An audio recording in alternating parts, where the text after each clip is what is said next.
Have you ever just stared at a desk for hours, looking completely focused on studying, but realizing absolutely nothing is sticking? Oh, like your highlighter's in your hand, your eyes are moving, but your brain is just totally offline. Yes, exactly. Or, and this is a dark one, have you ever secretly prayed to catch a fever? Just so you'd have an undeniable physical excuse to stay in bed and hide from the world. I mean, I think a lot of people have been there, yeah. Right. Well, we're pulling from this incredibly raw essay today that proves this isn't just you, like, needing a day off. It's a biological reality. It really is. It's so much deeper than just being tired. So today on the Deep Dive, we are decoding the silent epidemic of student burnout. We're dissecting the extreme mental friction young people face and figuring out why the adults in the room are honestly entirely misdiagnosing it. It's such a vital conversation because, you know, the current environment that so many students are operating in, it isn't just stressful, it's completely unsustainable. People see the grades, they see the test scores, but they don't see the internal reality, right? They don't see the profound psychological toll happening behind closed doors. Yeah, and to understand how to survive this absolute pressure cooker, we first have to accurately diagnose what is actually happening at that desk. Because it's not just, oh, I have a lot of homework. Exactly. What the source describes paints a picture of this paralyzing contradiction. On one hand, you absolutely hate being at school. The environment feels suffocating. Right. But on the other hand, you are terrified of the future. You're haunted by this constant question of what will happen to me if I actually quit or fall behind. And that is the ultimate psychological double bind. You're trapped between a present you basically can't endure and a future you've been conditioned to be terrified of. Wow. Yeah. A double bind. It creates a state of perpetual paralysis. Like, you can't move forward because you're so exhausted, but you can't step off the track either because the perceived consequences of failing are just catastrophic. And the weight of comparison makes that paralysis so much worse, doesn't it? Wow, absolutely. The essay details this reality where you are trying incredibly hard pudding in hours of effort, but your grades just refuse to move. Yeah, you're just stuck. Meanwhile, you're sitting in class watching everyone else seemingly get high scores without exerting any effort at all. And the psychological toll of that constant comparison, I mean, it cannot be overstated. It's not just about the letters on a report card. What is it about then? It's about what those letters signify to a developing brain. When you put in maximum effort and get minimal return, while others just breeze by, it actually attacks your core sense of competence. Jeez. Yeah, it wires this false narrative into your brain that you are inherently flawed or, fundamentally less capable than your peers. Which is so damaging. And that mental friction rapidly becomes a severe physical and social toll too. Right, the body keeps score. We aren't just talking about yawning in first period. We're talking about waking up completely exhausted to your bones no matter how long you stayed in bed. Because the sleep you're getting isn't actually restorative. Exactly. The source even mentions that eating becomes a physical chore, like feeling genuinely nauseous after just a few bites of food. Yeah. And socially, the anxiety just goes off the charts. You start overthinking a tiny comment or a fleeting look from a classmate, and it completely ruins your whole day. Because you're hypervigilant. Right. There is this sheer terror of being the outsider, of being isolated, where just one small incident makes you want to literally run away. Well, the nausea, the profound exhaustion, that hypervigilance to social cues, these aren't just metaphors for feeling stressed. They aren't? No, these are acute biological responses. It honestly feels like trying to sprint a marathon while submerged in quicksand. Your legs are moving frantically, you are exhausting every ounce of energy, but you aren't getting anywhere. That is a perfect analogy. And the harder you fight, the more you suffocate. But why does our brain literally shut down the ability to absorb information when we are trapped in this state of chronic dread? Okay, so to understand why nothing sticks, we have to look at how the brain processes a threat.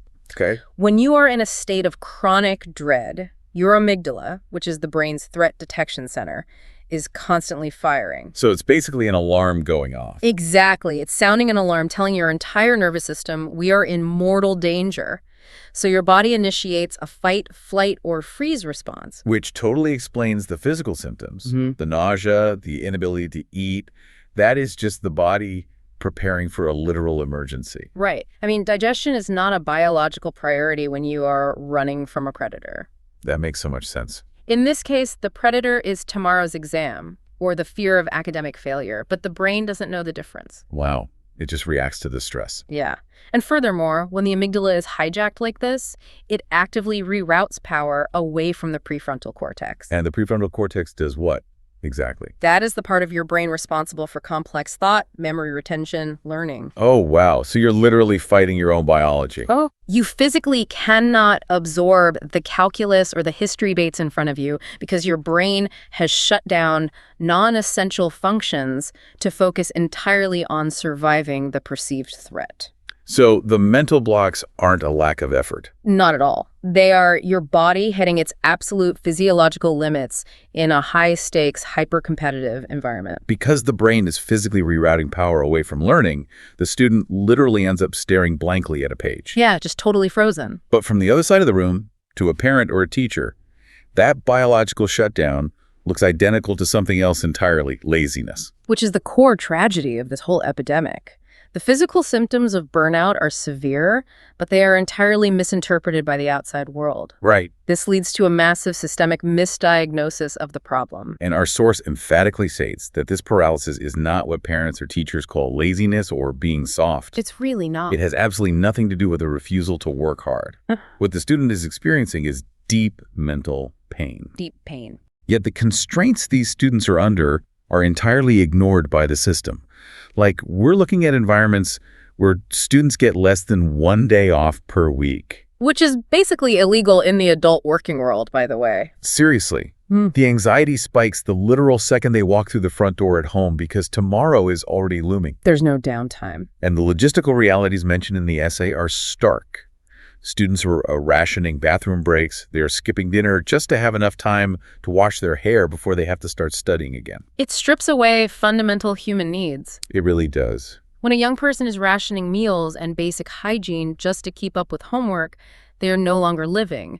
They are operating in a state of continuous triage. Triage. Wow. And when you are in triage, your brain is locked in that permanent threat state we just talked about. So imagine being in that state of triage, finally reaching a breaking point and calling your parents, hoping for a lifeline. Just wanting a moment of comfort. Yeah, just comfort. And instead you're hit with, what's wrong with you? Everyone else is pushing through. Why can't you? Oh, that's brutal. That interaction forces the student to just internalize the pain and endure it completely silently. Because it's one thing to suffer. It's another entirely to ask for help and be told your suffering is a character flaw. Exactly. That is the exact moment the loneliness crystallizes into something much more dangerous.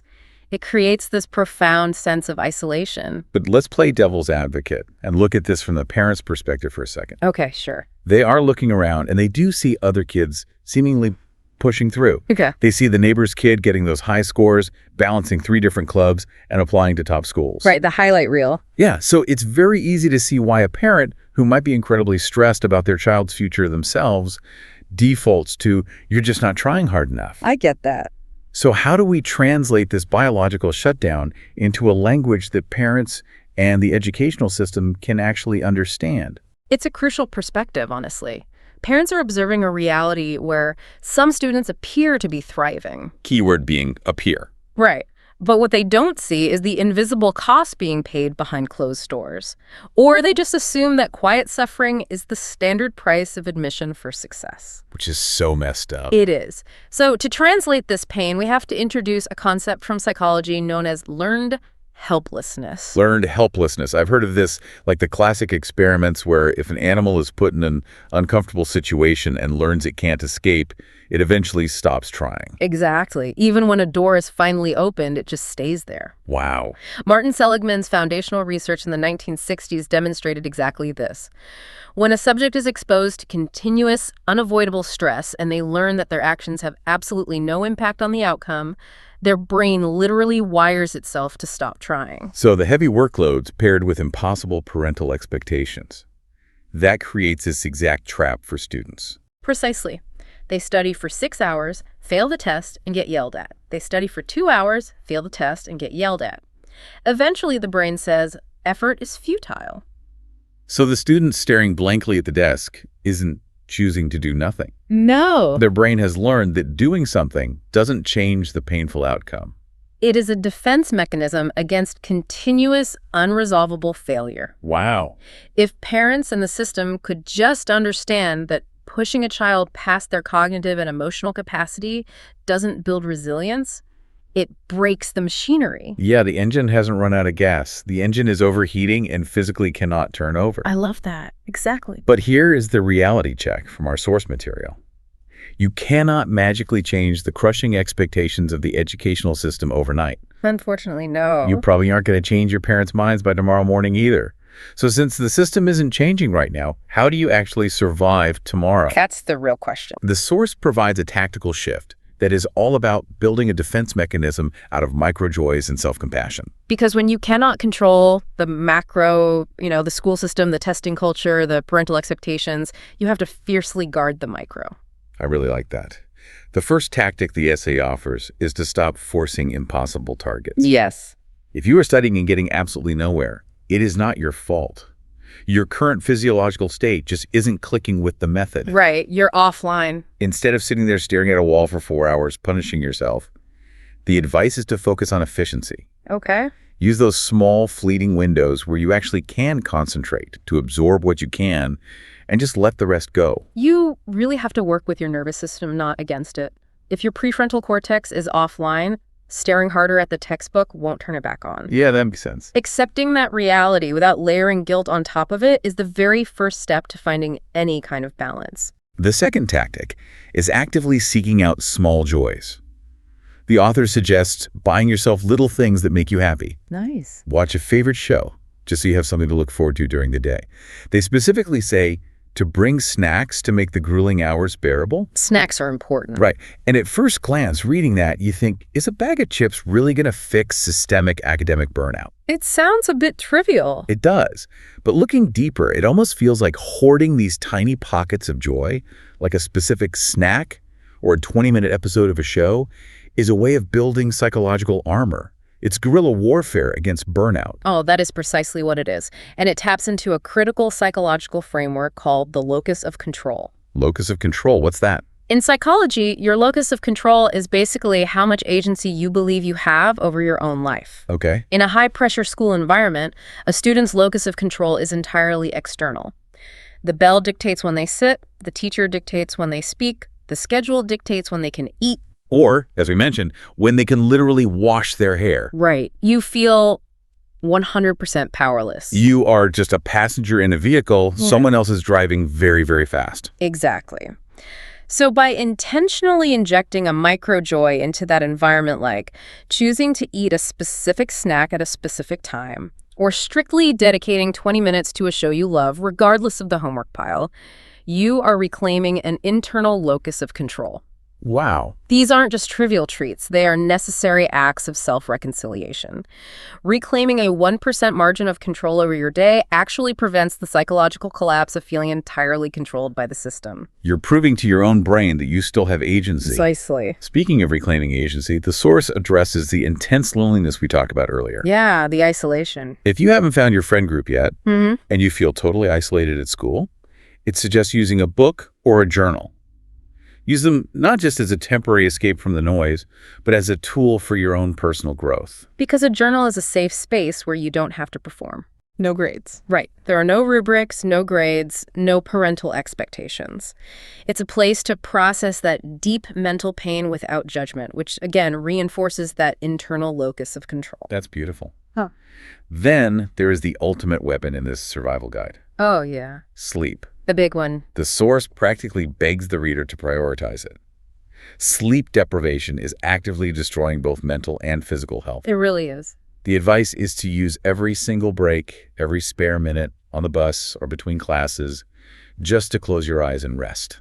We really have to move past the idea that sleep is just like downtime or a luxury for when the work is finally done. Yeah, it's not a reward. Exactly. Biologically, sleep is an active, vital process. It's specifically regulated by the glymphatic system. The glymphatic system. Yeah. So when you are awake, especially when you are engaged in intense cognitive effort like studying, your brain cells generate metabolic waste products. Wait, really? Yes. Notably, a protein called amyloid beta. So thinking literally creates physical byproducts in the brain. It does. And if that waste builds up, it causes brain fog, memory issues, and emotional volatility. So that's why you feel so gross after pulling an all-nighter. Exactly. Now, when you sleep, your brain cells actually shrink in size. Weird. I know, but it allows cerebrospinal fluid to rush through the brain tissue and wash all that metabolic waste away. Whoa. It is quite literally a power wash for your brain. So denying a student sleep is denying their brain the ability to physically clean itself. That is wild. Yeah, prioritizing rest, even in microdoses on the bus, is the most radical act of self-preservation you can perform in a system that demands constant output. That is so profound. Okay, so these guerrilla tactics, the locus of control with the snacks, the journaling, the glymphatic power wash of a nap, they will get you through the week. They'll keep you going. Right, they keep the engine from completely melting down. But to truly escape the mental trap of this anxiety, we have to zoom out. We have to completely reframe how we view the timeline of our lives. Because tactics are for survival, but cognitive reframing is for long-term healing. The source delivers this deeply comforting core message. This current phase does not define your entire life. Yes. It acknowledges how heavy the pressure is. It validates that, yes, it feels like it will last forever, and the pain you are feeling right now is incredibly real. Very real. But as you grow older, you realize life has so much more to offer. You are not going to be stuck in this high-pressure environment forever, and this is absolutely not the only way to live. It's a powerful reminder of impermanence, you know? Yeah. When you are in the thick of it, the academic bubble feels all-encompassing. Well, when you are a student, the walls of the school literally feel like the boundaries of the known universe. Yeah, it's your whole world. Every test feels like a life or death verdict on your future. But that forever feeling is just an optical illusion created by the pressure cooker. It is an illusion, but it's an incredibly convincing one because their lived experience every single day just reinforces it. The key to breaking that illusion is to repeatedly challenge the narrative of catastrophic failure. The ultimate danger here is a young person denying their own inherent self-worth over a temporary academic struggle. Absolutely. We have to continually remind listeners that school is a fraction of a lifetime. The skills you actually need to thrive in the real world, like adaptability, emotional intelligence, empathy, creative problem solving. They aren't on the test. Almost never. They're almost never the things being tested on these high-stakes, standardized exams. So the goal right now isn't to be perfect or to be excellent, as the source wisely points out. Not at all. The goal is simply to take care of yourself, stop pushing so relentlessly hard against a brick wall, and find your psychological balance again. Yes. Because there's so many possibilities ahead that have absolutely nothing to do with what you scored on a Tuesday morning chemistry quiz. You are protecting the asset. And the asset is you. I love that. Protect the asset. Your mind, your physical health, your future potential. Surviving this period with your core sense of self intact is vastly more important than any letter grade. Don't burn down the house just to keep the educational system warm. Don't burn down the house to keep the system warm. Wow. Well, let's trace the path we've taken today. We started by validating the suffocating exhaustion of modern academics, recognizing it as a biological reality, an amygdala hijack, and not a character flaw. Right, it's science. And because of that biological shutdown, we completely dismantled the toxic myth of laziness, understanding the deep mental pain and learned helplessness behind the paralysis. The engine overheating. Exactly. From there, we mapped out a localized survival guide, proving that reclaiming your locus of control through microjoys, snacks, and the physical brainwashing power of sleep are actually vital forms of psychological armor. They're essential. And finally, we reminded you that the walls of your school are not the boundaries of your life, and your self-worth is not tied to your current struggles. It really requires a profound shift in perspective to see through the illusion of the pressure cooker. And stepping back to look at the macro level leaves me with a final thought to kind of mull over. That's that. Well, if the current academic system demands perfection at the absolute cost of a student's physical and mental health, what happens to society when its brightest minds finally graduate only to enter the real world already completely burned out? Yeah. Are we inadvertently training an entire generation to excel at enduring misery rather than maintaining the curiosity and energy required to actually innovate for the future? That is a chilling question, and one everyone, parents, teachers, and policymakers really needs to be asking. Are we just building endurance for misery? Definitely something to deeply think about. Yeah. Thank you for joining us on this deep dive today. Please be a little kinder to yourself today. Hoard those tiny pockets of joy to take back your control. Guard them fiercely. And if you take absolutely nothing else away from this conversation, if you are listening to this right now while staring at a desk where nothing is sticking, waiting for a fever to save you, close the book. Forgive yourself. And please, go get some sleep. Take care of yourselves.